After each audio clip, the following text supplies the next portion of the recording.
I'm Adrienne Enns, and I welcome you to the Intention Sessions podcast. I want to inspire our most intentional living. In each episode, we'll talk to remarkable individuals who will share their authentic journeys and their insights with us. They're going to remind us that life's complexities can be our greatest teachers, and that intentional living can be expressed in an infinite number of ways. I hope you find some inspiration for your most intentional life right here.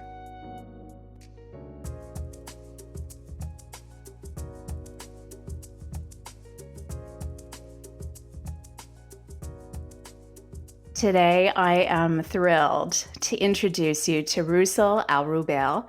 Rusul is the founder of the Parkdale Centre for Innovation. It was founded in 2017 to fill the accessibility and inclusivity gap to innovation, technology, and entrepreneurship, particularly for underrepresented groups, including women, newcomers, and those from low-income backgrounds. Prior to this amazing launch, Rusul has enjoyed a career rich in publishing, writing, education, and community engagement. She's a published author 3 times and going strong, I'm sure. She's a keynote speaker and a social media influencer on equity and inclusion. What this bio does not say, although it's implied, is this woman is a force. And I just think the world of her. I met her at Parkdale Centre. Our paths had crossed at an event in Toronto, and then we reconnected. We've just had good collaborations, good conversations. I love what she's doing in the world. And really, the podcast would not be out in the world if it was not for the Parkdale Innovation Centre and everything that you guys do. I just still remember having this conversation where it's like, I really want to get this thing off the ground. And you're like, we have this incubator and we have this. And I ended up doing my audiobook. So there were just so many synchronicities. So thank you so much for joining us. Thank you so much for having me. Thank you for, it's always weird when someone reads out your bio to you, right? It's kind of like your life flashing right before your eyes. Especially when they're a super fan. No, honestly, thank you so much for inviting me. I feel really honored to be part of this. I know that it hasn't been easy, but just watching you grow in this space, like this audio space, right, has been so inspiring for me. It has been kind of, the North Star. I think about you and your work and how you overcame like all the technical difficulties. I find that to be honestly a barrier when it comes to like podcasting and creating and everything. So the fact that you overcame that and you used to come every week, twice a week sometimes, and just record and figure things out on your own. And oh my God, I just like when you leave, I feel so inspired. And I'm like, I want to do what she's doing. I want to be like that. The feeling is mutual. I will say the technical part I still don't enjoy, but somehow my love of creativity like somehow overrides it. I think so. Definitely. And we kind of started talking just before I hit record, but I want to dive into the work that you're doing in the world because it's so incredibly important. But as I was saying, in this podcast, I also just want to show people, what intentional living looks like and that it's not like one way or there's the right way. There are just so many different ways. And so many times there's a hard left or things that we don't expect or challenges, like you just said. So I'm wondering if we could start with, a little bit of context of your background and where your passion for social justice, like where was that seed planted? I love how you talk about, this is your thing, right? Like intentional living. And in the past, I haven't put a name to it, right? We kind of just do it because that's what we do, right? And so I love the fact that you name it. Naming is something so important because it allows us to be more mindful of doing these kind of things, right? Hmm. So throughout my life, I would say social justice has been, and just like advocacy work, whether it's social justice, advocating for other people and ourselves, it has been something that is that I care about very deeply, whether it's for me personally, my own family, my own community, just it started off obviously like in our childhood. Our childhood is the one thing that kind of it grows us into who we are. And all the things that we care about, I think a lot of it has to unconsciously like relate to that, your background and where you come from. So I came to Canada when I was 11. I think a lot of people know my story as a refugee, coming here with my family and just to seek a better life. We came from Iraq after the Gulf War. And, I didn't speak English as a child. And I always tell people one of the hardest things about being a refugee is not is not going through war or leaving your country or all of the things that many people can't fathom, but it is actually coming to a new country and dealing with feeling like you don't belong, that belonging feeling, that feeling of isolation. A lot of people can relate to that these days. Just feeling like even though you're part of a crowd or you're sitting in the classroom, but you don't feel like you belong. And that's one of the hardest feelings that people would ever encounter, especially marginalized people. It's one of the hardest people I've had to deal with. The hardest feelings I've ever had to deal with. And this feeling kind of stuck with me throughout my life, right? Feeling like I'm always on the outside looking in. Do you still feel that way? Not so much, thank God, Adrian, because I worked really hard to kind of build a community around that supports people who are feeling this way. And I think that's one of the main reasons why I launched the center because, as an entrepreneur or past educator, or all the things that I did, again, like I felt like I was not part of a community. And so I wanted to start the center because I wanted us to all of, and who's us, who's all, like, I don't know, like you've seen the center and, some people look like me and some people look like you and all types of people. But I think we all congregate there for a reason. It's because we want that sense of belonging. We want to feel that kind of inspiration to do something beyond, what people hope for us to achieve. Like we can do much better. We can do more, right?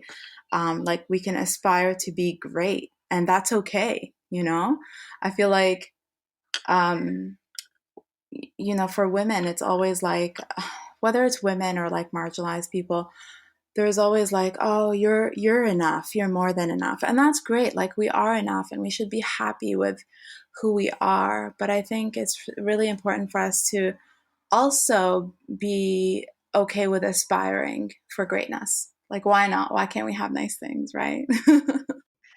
Totally. Well, and it's just reminding me, like in preparing for this, I was like, I searched, I know you, right? Like, so, but I was like, oh, I wonder, what the World Wide Web says about her. So I was looking at this, when you with the talk you did at the Collision Conference Oh, in God. Toronto, and you're just reminding me now. Yeah, like I was totally snooping you. That was actually my favorite talk. I don't know what you thought about it.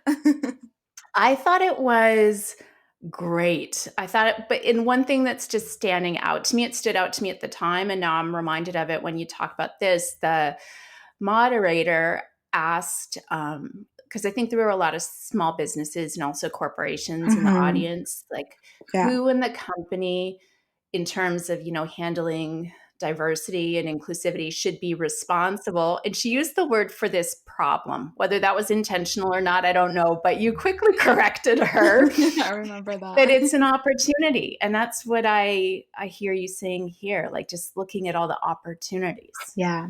Yeah. I completely agree. I think a lot of the times to diversify an organization, to diversify a company, we see it as work, more problems, more challenges. And yes, of course, that comes with its own challenges.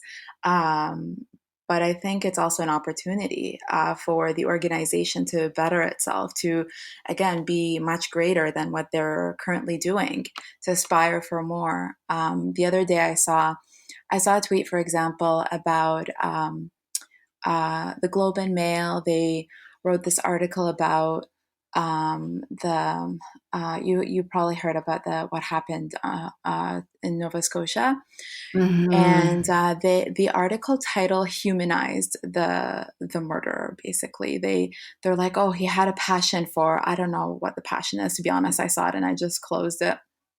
Um, and then somebody was like, well, this is what happens when people don't have, I mean, media, they don't have diversity on their team, and then you get articles like this. And I just thought for a moment, and I agree, it's a lack of diversity that makes articles like that, happen.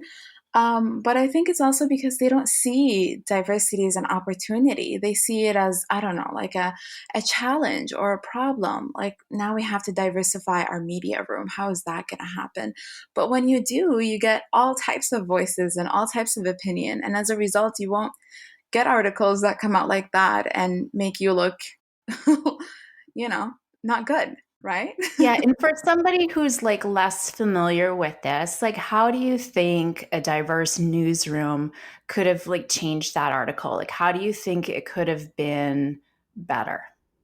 I think definitely, if especially, so here's the thing, they can have a diverse newsroom. Now it's getting me to think about number two, right? So they can, number one, have a diverse newsroom. Number two, are they gonna have everyone at the table to have their voice heard, right? And Hmm. that's again part of the work that they need to do, which is why they see it as a problem, because it's a lot of work.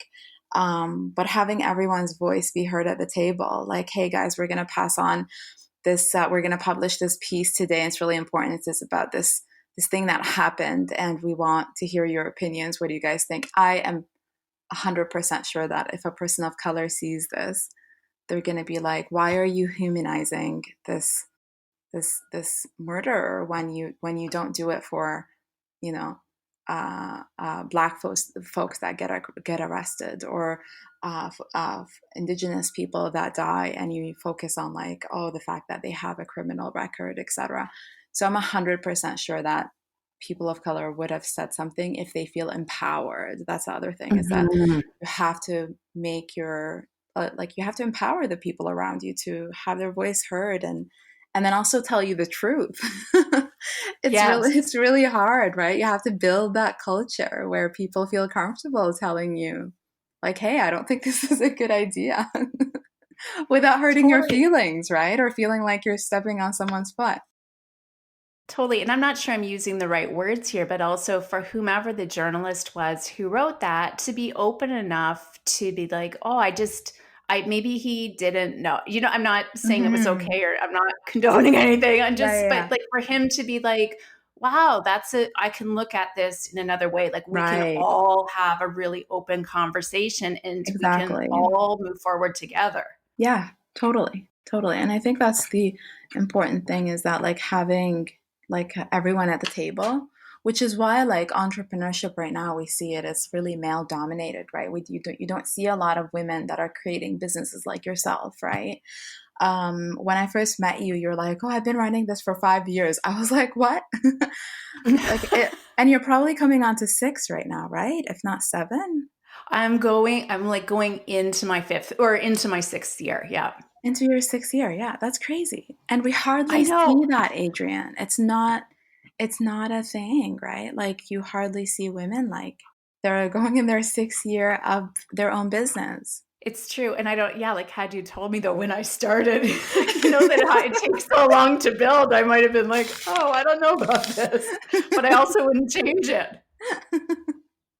Exactly. So, for people who and many people may not, like, I know we always did our elevator pitches, so not to put you on the spot, but for someone who doesn't know like the neighborhood of Parkdale in Toronto, or what your center does? Like, Hmm. can we just go back to basics for a sec so they Yeah. can understand what you're creating, why you're creating, what difference it's making, because it really is significant. Yeah, totally. You have me diving into like straight like the meat and potatoes, Adrian. No, it's all good, but I'm just thinking first, we know what we're talking about, but not everybody will.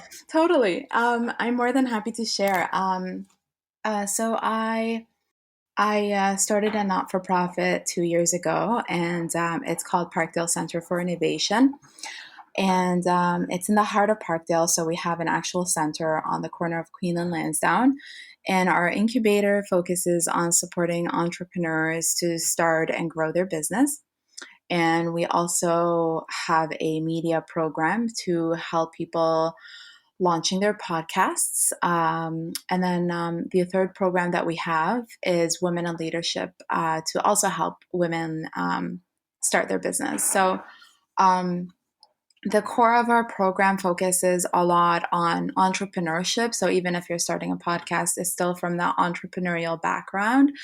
And I launched the center because I wanted to have a space, like again, like talking about that, to have a space that provides an opportunity for people that have been traditionally disadvantaged by the entrepreneurship and innovation economy, that have a hard time getting in, whether it's starting a business, whether it's accessing capital to start your business, whether it's tapping into a network of resources, mentors.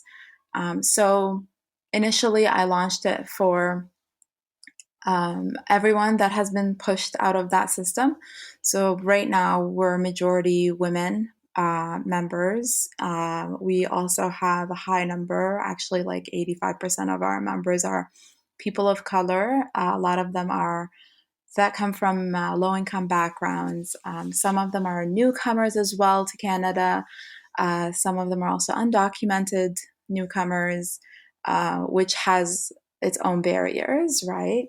Um, Hmm. and so, yeah, we've been open for about 2 years. We support entrepreneurs through cohort programming, connecting them to a wider network, and we do what we can, right? It's a small community, but it's a mighty community, and that's how I met you. I'm so happy that you came our way, and you were also able to participate in our ecosystem. It has been a huge honor for me, to be honest. I loved it. And it's just like when you describe it, like for anybody listening, it's just like nowhere I've ever been. And Aw. yeah, I've met so many interesting people there, and everybody is, because of the different backgrounds and ways of thinking and ideas and projects, there's just so much interesting feedback, and everybody wants to collaborate. So that, Mhm. I was going to say collaboration, there's, Yeah. didn't come out right, but everybody wants to collaborate. So I never thought about that word like belonging, but there really is Hmm. this incredible sense of belonging. And you're doing everything from running the center to the programming to also raising money to run it. Yeah. Yeah. It's That's why I'm calling you a powerhouse. Like it's you are been just, I was like, what hat are you wearing today? what hat am I wearing today? I did a bunch of fundraising conversations. I did some support for operations, and yeah, two things today. So, but it's been a crazy ride, Adrian. Like this business is not my background. I don't have an MBA. I started my first business back in 2012. When I left teaching, I was a professor at Seneca College, and this was a passion of mine, right? Like my whole life, Mhm. you talk about intention setting, right? And Yes. so I set my intention that I want to be a teacher since I was a kid, like I was my daughter's age, right? And I said, this is what I want to be when I grow up. And so all of my life, like that was my goal, that was my intention. And I worked hard and I didn't end up in teaching. I did end up in teaching, but more adult students in college. So I was a professor for 5 to 6 years. And I said, this is like, I meant to do this. This is my calling. And I did that for about 6 years. And then there was a change in faculty. And, this always happens with the unions, and they still struggle with these kind of things to this day. And so I had my two kids, and I said, you know what, I'm going to take a break from teaching, and I'm going to focus on raising the girls. I just had them at the time. And then I said, we also had another project that my partner and I started loosely. And I said, maybe it's time for me to focus on it. So I set the intention to leave teaching for a while. And For I a think, while. yeah. And that was the hardest intention I've ever done, after setting intention that I want to be a teacher, right? Um, Mhm. and I said, you know what, like, I'm going to be at home with the girls now. And it was completely my choice. And I said, I'm going to do that. But then I'm also going to work part time on the writing project. It's a student publishing platform.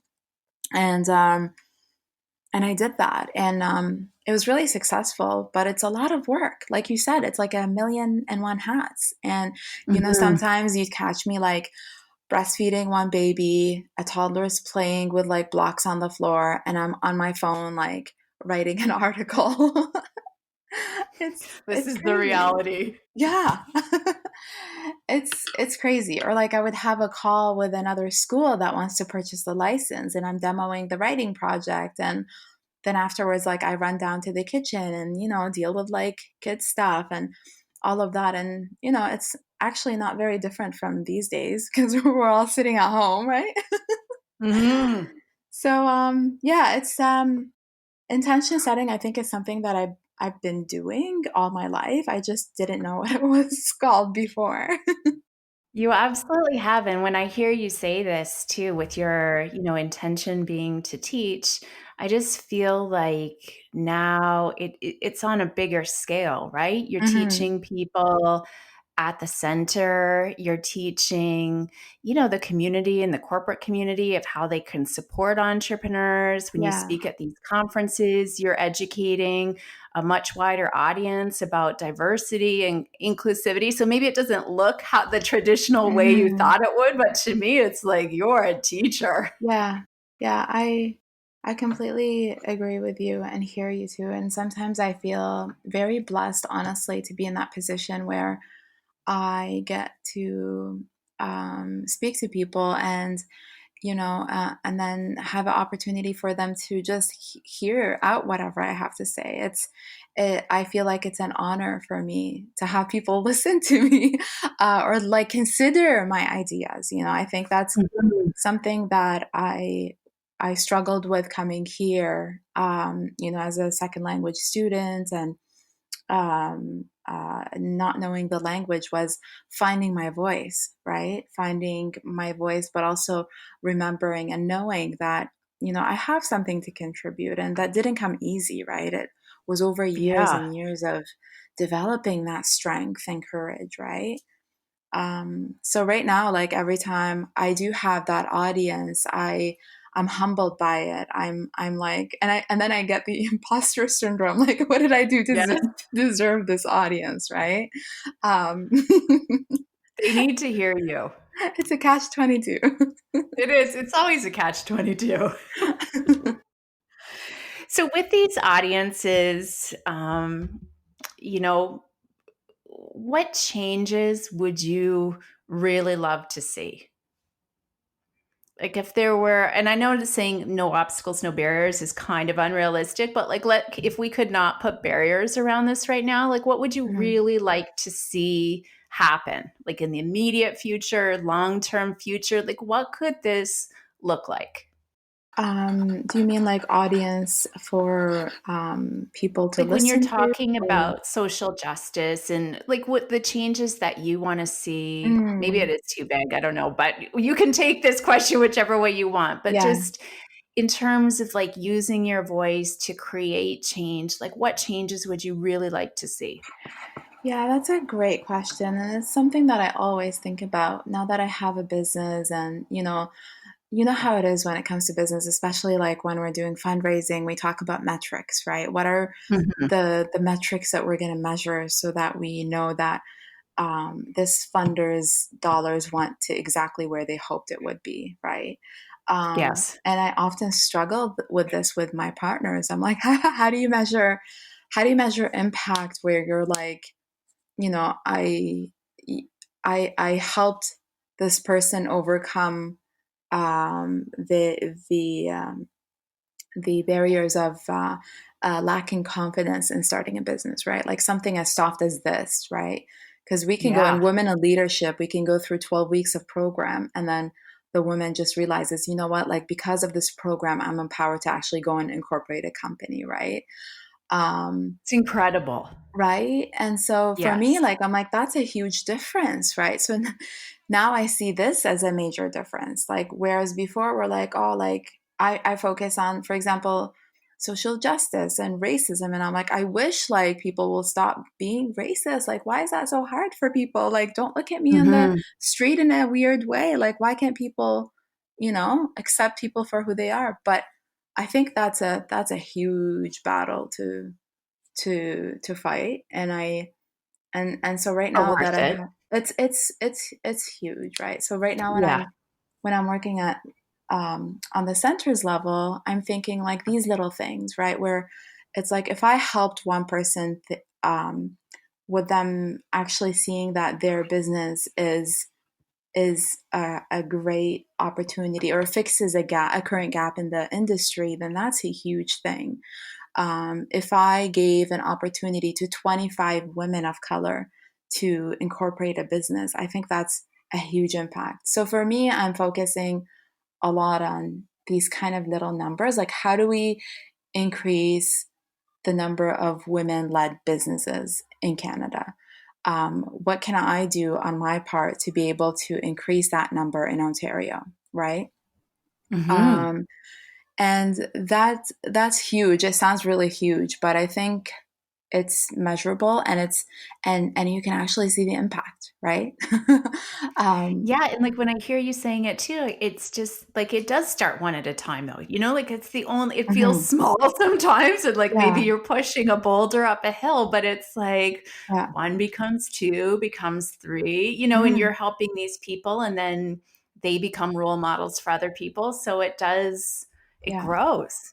It grows in an ecosystem, right? So I feel like Mhm. for this, like I think having an ecosystem that you're part of where you have that sense of belonging, you feel empowered, and everyone in that ecosystem is contributing, whether the mentors are contributing or the funders are contributing support, or um, entrepreneurs who've been entrepreneuring for 5 years and like yourself and giving back and engaging that ecosystem. I think that is a huge impact. And I think whether it's measurable or not, like within that ecosystem, we will be able to see the difference. So, um, yeah, I'm hoping it's that little thing that we can do on our part that leaves an impact on everyone else's uh, life, right? But again, Yeah. it's not that easy. I know. But it's also, yeah, like, someone's gotta do it, and I'm just curious, like, whether we wanna use the word intentional, but, like, what do you think with these, like, entrepreneurs or emerging leaders? Like, what does intentional leadership look like? Like, whether it's for them or you personally, like, how would you describe that? To be honest, I'm struggling with this leadership thing. I'm struggling with this That's leadership fair. thing. um, I found myself in this role, like again, like it's not by accident. Like I intentionally wanted to do this, but I didn't go out to be like I want to be a leader, right? I went out and I was like I want to create an ecosystem of change, right? I want to have a space for people to come and do this. And as a result of that, I ended up having to be in a leadership role, right? And Mhm. it's something that I'm I've been struggling with often. I've learned a lot the past 2 years. It's been crazy what I've learned. The amount of learning and unlearning and relearning and failing too. My goodness. Yes. So I think a few things I learned as a leader, or I think leaders should do, are the number one thing is remain authentic. Like, do not forget to be true to yourself. I think that's the number one thing that I think a lot of leaders fall into the trap of forgetting. Um, and I think authenticity is so important because it allows you to still have that human element to something that could be very technical. Like leadership is very technical. Are you meeting your metrics? Did we Yes. finish this? Did we fundraise? Like it's all like numbers, it's all check marks or X's. And um, it could be a very technical process. But I think authenticity mixed with leadership allows us to remain with that empathetic human side to this work, and I think that's so important. So I'm always trying to check myself when I'm like, is this me? Like, would I say this? Is this something that I would say like a year ago? Or do you know what I mean? It's like checking Yeah, I yourself, just be like, smiling and nodding. I'm like, yeah, like, and it's just because it can get lost, and yeah. there's so many things out there of like, this is the way you do it, and sometimes when you check in authentically, you're like, well, I don't know what I'm doing, but I'm going way over this way. Yeah, exactly. I don't know what I'm doing, but I'm going. But when you trust yourself, because there are different ways to do something. So, but I'll let you continue. But I love that. No, I think that's exactly what it is. I think kind of like not doubting yourself too, going with your gut is so important. I learned to go with my gut. And then the other thing I learned being a leader is also sticking with your values, Yes. when you start something like remember I forgot who said remember your why. Like it's so important to remember your why. Like why did you start this to begin with? Always never lose sight of it because I feel like it will help you stay grounded, and it will help you stay in the right direction. Like, again, with intention setting, if you remember your why, then, like, why did you start this to begin with? What is your intention in doing that? And are you working to meet that goal? Are you currently where you want it to be? Right? I think that's also very important, kind of never losing sight of your values and your mission and your why. A huge thing for leaders to do. I totally agree with you. And I feel like, to me, if I think of, like if there's a straight line, almost like our spine, you know what I Yeah. mean? Like if you're in alignment, your spine is straight. And it's just like, I Mm. just know for myself, and I'm just curious if it's true for you. Yeah, you can get lost in like the mud of metrics and this and that and all kinds of things. And you kind of have to keep asking that question and like realigning. Yeah. Yeah. Yeah. That is so true. I like that metaphor. I think I'm gonna remember that because I'm like, we always talk about realigning, right? Mhm. Realigning to that, and we always have to. So um, I'm lucky to have my partner who is you've met already and who Yes. supported you with It's been very technicals. helpful to me and extremely patient. So patient.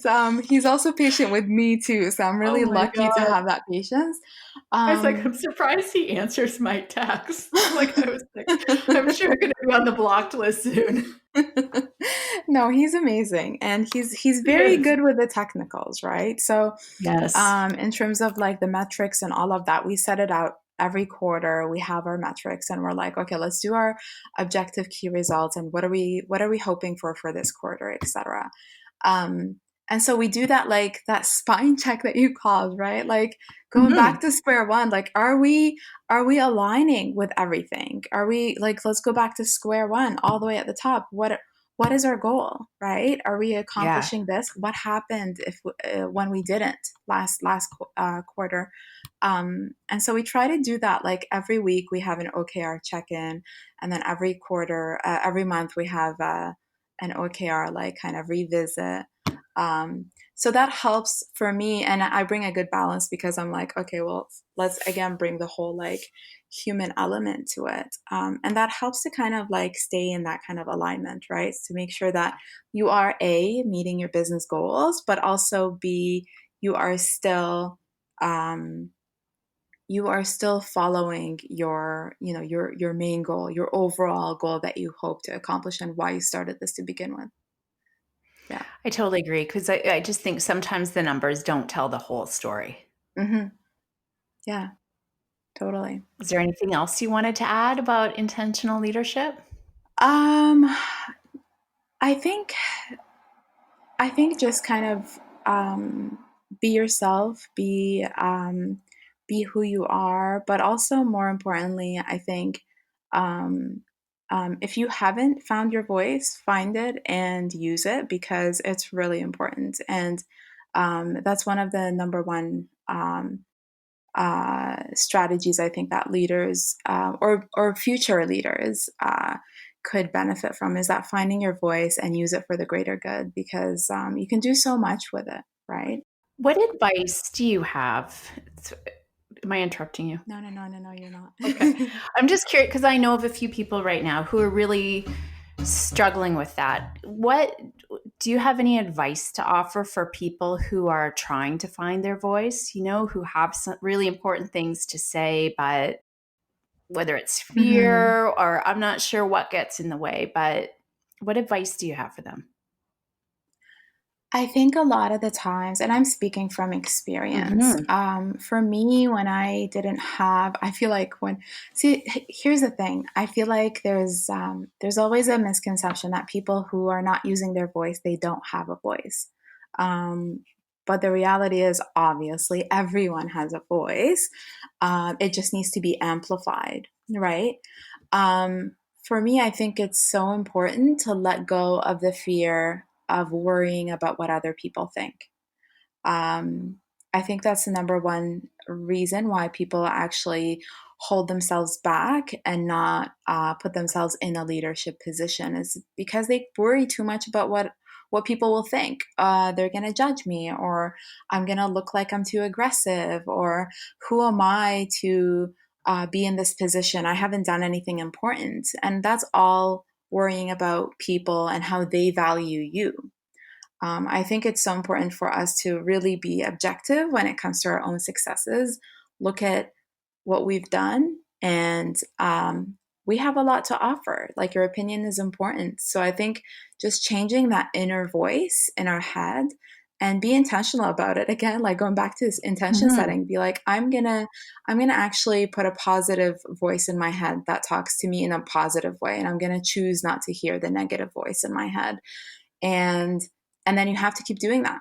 Like it doesn't happen overnight, so you have to put that voice, like, uh take it down a few notches, the negative voice, and keep putting that positive voice up, like, yeah, I do have something important to say and I'm actually going to do this, and I don't care what people think because I'm just gonna do me. That's it, right? I couldn't agree more, but I do have one quiz I know people will want to know. Like, when the judgment does come. Do you know what I mean? Because a lot of Yeah, times, too, yeah. it's like there's Hmm. this idea, too, of like when you say something strong and stand in your position, kind of like the stronger you are, the stronger the opposition sometimes. It just means Right, you said right. something very strong and clear.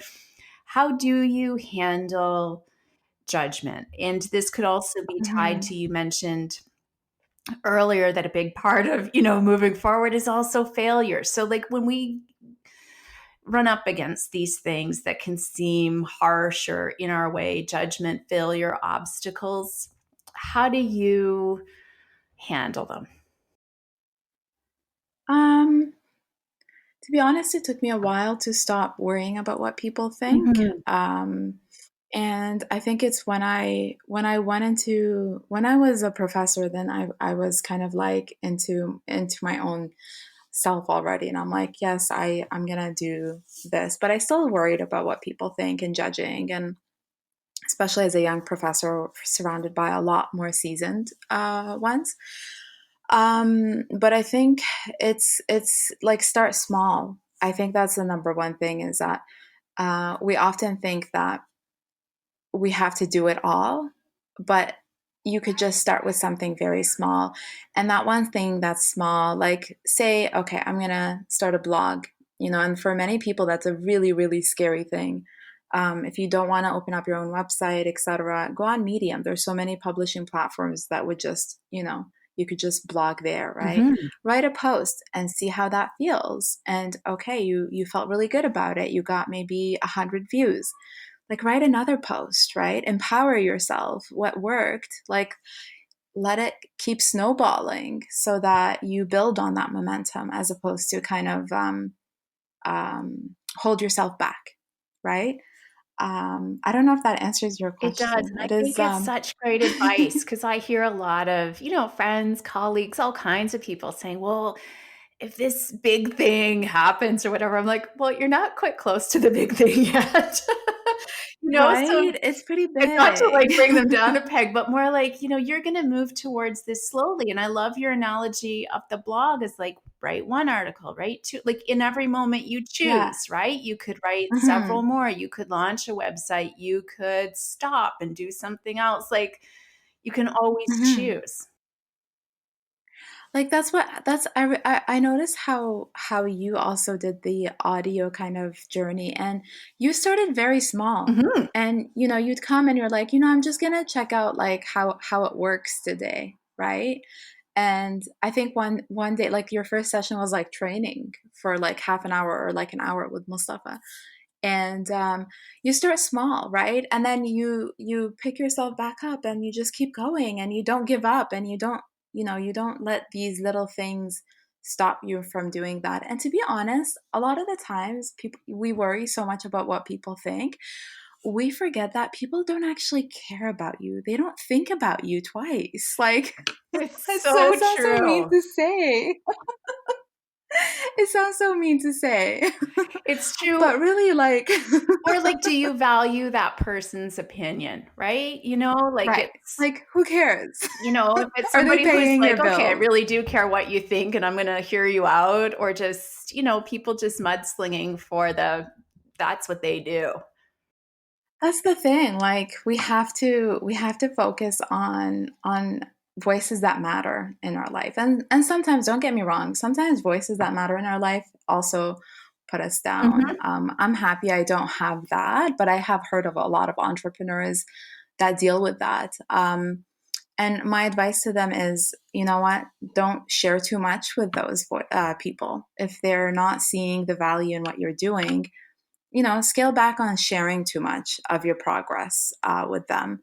And that's why a lot of entrepreneurs, find programs like Parkdale Center's programs helpful because, everyone around you is very unbiased. They don't know you, they don't know your background. And so hearing your business and your pitch comes from that kind of unbiased perspective. So it's important to have unbiased or surround yourself with not just unbiased perspective, but also supportive people that will push you and help you to keep going rather than you know put you down. I think it's very true because I just think of when I started too, lots of people, I could see them putting their fear on me. The entrepreneurial journey may not have been something for them. So when Hmm. I was able to frame it that way, it didn't bother me so much. But if I had really taken it all to heart, I never would have done anything. Right. So how did you frame it when you heard those voices?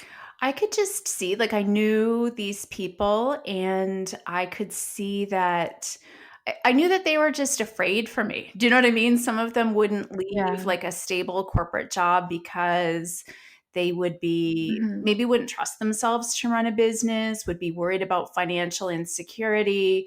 Right. So I could just feel their fears, and I was like, but I hear it.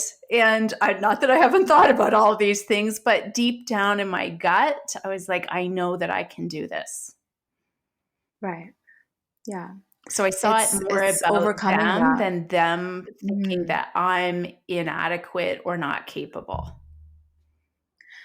You're so right. I love that analogy. And I think like the other day I was talking to someone and we're working on launching a platform for Parkdale Centre to run programs online because that's what we're doing currently, running a lot of the programs online. And I was talking to them and they're like, "Are you sure this is the right time for you to do this?"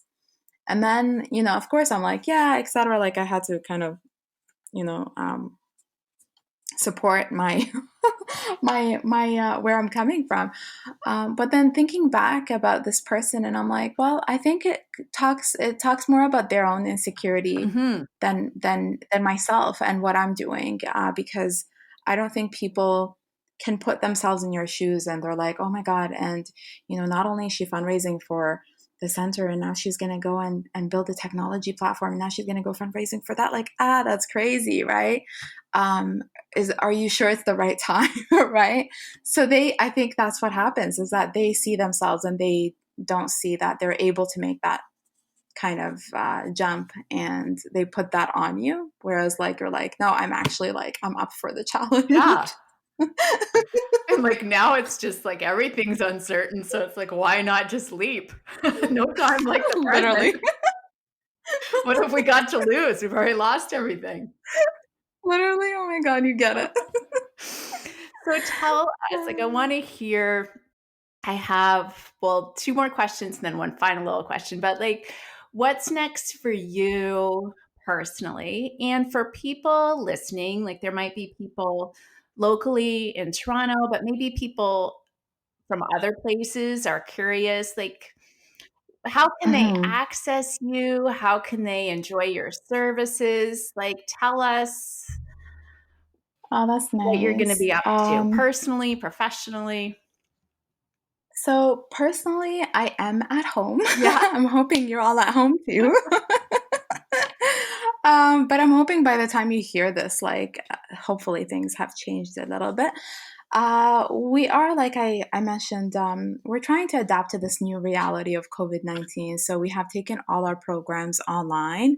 And we're seeing that there's so many different entrepreneurs right now that are feeling isolated and feeling like they're alone, like dealing with all of the problems that what we just talked about. And they're looking for that sense of community, and incubators that can keep them accountable during this crazy time that we're in.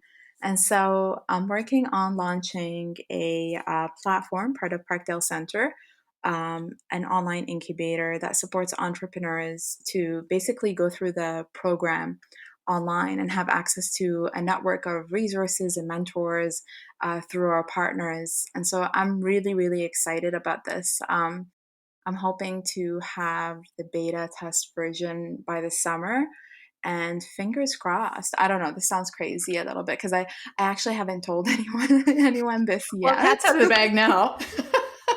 So the cat is out of the bag. So I'm hoping for a soft launch of the during the fall, hopefully. That's amazing. And I think if anybody can do it, you guys can do it. And if I'm hearing you right, then anybody listening could also access it, right?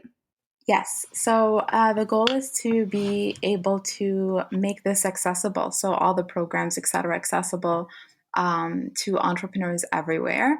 And we want to work with the city. We're going to work with the city of Toronto and different areas across Canada to hopefully provide the programs to early stage entrepreneurs. Because again, like it's a scary time, and it's so important to also think from an accessibility perspective right now, everything being online. Why not provide that access to, like, beyond the GTA, right? Yeah.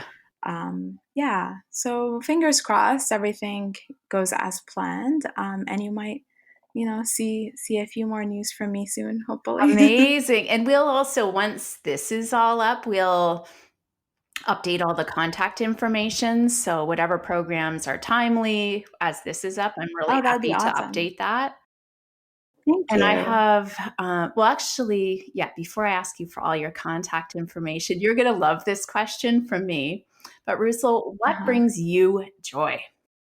What brings me joy, Adrian? Oh, sometimes, honestly, when you used to visit the center, you brought me joy. Well, I can't wait to come back, believe me. I know. I really miss it. The center used to bring me joy. It used to bring me to tears as well. Don't get me Mm-hmm. wrong. Um, but ever since this pandemic happened and we're at home, I went through like I feel like I went through a mourning phase of like grieving over the center. Mm-hmm. I wasn't able to be there like and then for 2 weeks I kind of really missed the community that we built. We worked really hard to build that community and have our folks just come and be part of the space. And so I really, really miss that. And it made me realize how much the center actually brought me joy. Because every day I always get so lost in the everyday shuffle and like work and busyness and craziness that I didn't think that this is actually what I was living for, and it made me happy, right? It's It's amazing. what made me get up every morning. Yeah, so I'm looking forward to the day that we can actually open up our doors again, and go back and support entrepreneurs and hopefully see you and everybody else. Yeah, so as cliche as it sounds, I think Parkdale Centre brings me joy at the moment. It's amazing. And I do feel like I heard somebody call this like the big pause. And it does kind of feel Yeah, like that, but it does give us, time to reflect and think about, like, I know many things that I realize I took for granted, just you're popping by yeah. the center, parking out Hmm. front, grabbing a coffee, coming in to say hi. Like, Yeah, it was a I freedom that I know. just really never thought about, or going to the grocery store. Seriously. Going to the grocery store, like, yeah, you never think about that. I used to go to the local market like right next door and I grab like fresh vegetables and fruits and I just eat them at the center and I miss that so much. Yeah. But like you said, it's a good thing. It's a wake up call for us to appreciate all of these kind of things that are in our life, right? Appreciate it a little bit more. Absolutely. And finally, can you share, and again, we will post all of this, but what are the best, like your website, your social media, like where are the best ways for people to find you, follow you, engage with you? For me, I am always, not always, sorry, I always check Twitter Mhm. for news and for my connections and all of that. So I am on Twitter at my first name and my last name is my handle. Um, I'm also on Instagram, but I don't recommend you follow me there. My posts of like food and nature and kids and cats, I like love it. so it's Well, nothing. people can, they choose their own adventure, right? I like that. I would like to see what you're Exactly. baking. Yeah, so I'm on Twitter if you want to connect with me. I also have a website. I haven't updated it in 2 weeks, but it is there and you can read my past work that focuses on some of the things that we discussed today. Yeah. Awesome. Do you have anything else you want to add? No, I just wanted to thank you so much for this opportunity. I had a blast chatting with you, and I think this is awesome. I'm honestly like in admiration of your work, and I can't wait one day to launch my own podcast and invite you to it. So I'm really excited. Thank you so much for inviting me to be part of this. It is my pleasure. And I'm just glad you said yes, because I'm a huge fan of everything that you do personally and as part of the center. So I just want as many people as possible to hear about it and participate or support you in any way they can. So thank you so much. Oh, thank you so much. Thank you, Adrian.